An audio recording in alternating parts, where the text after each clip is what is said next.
I've started to notice a pattern in our culture that is very common that we can easily fall into its trap without ever recognizing or realizing it. And maybe this is more heightened here on a college campus, but it's the trap of being so focused and obsessed with what's ahead rather than what's present to us now. A future internship, a future job, a school break, there's so many examples of this. We're always looking ahead.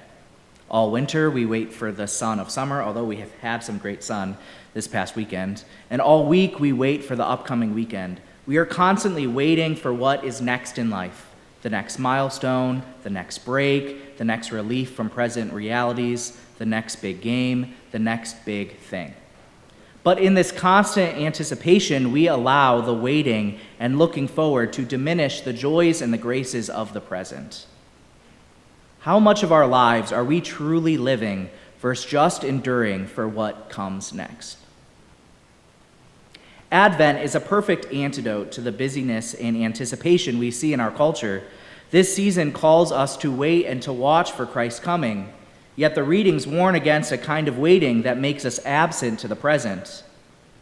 There is a crucial difference between the distracted anticipation we can fall into and the vigilant presence we are called to practice this Advent.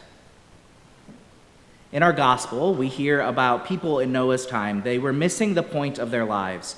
They were being self-absorbed and focused on what was next, and frequently, therefore, falling into sin. They lived life on autopilot, ignoring God's presence and going through the motions of life without any spiritual awareness. Just like our temptation might be to be focused on going through this last week of classes, exams, Christmas parties, and of course, celebrating the Pilots men's soccer team before their big game this upcoming Friday. But in doing this, we also have to be careful to not forget the graces present today.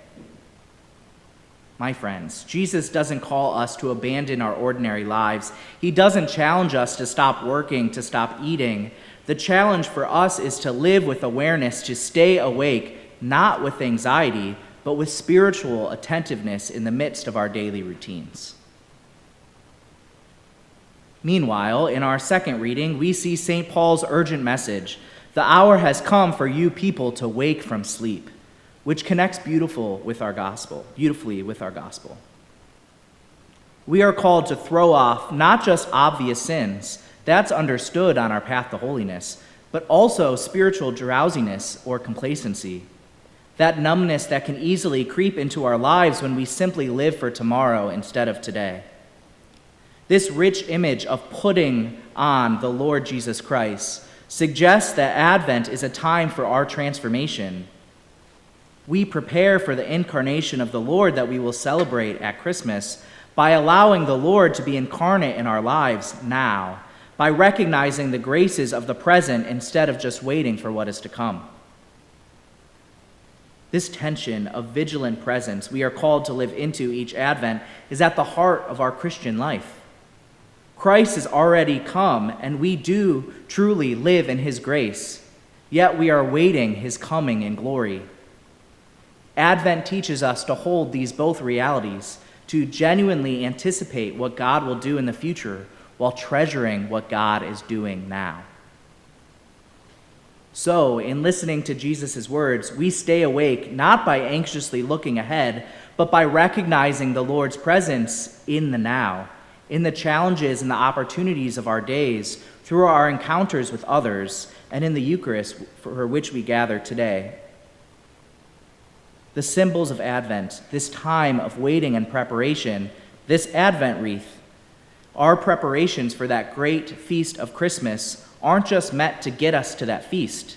They are invitations to be fully awake to God's presence while our hearts remain oriented to God's promised future. My friends, in short, these Advent days remind us to resist the cultural current of only living for what's next. I had a priest friend, Father Jose, who passed away a few years ago, and he would constantly repeat 3 simple words to me and to everyone he met. Choose holiness today. He encouraged me and so many people to not just focus on our future, but on the present and the now.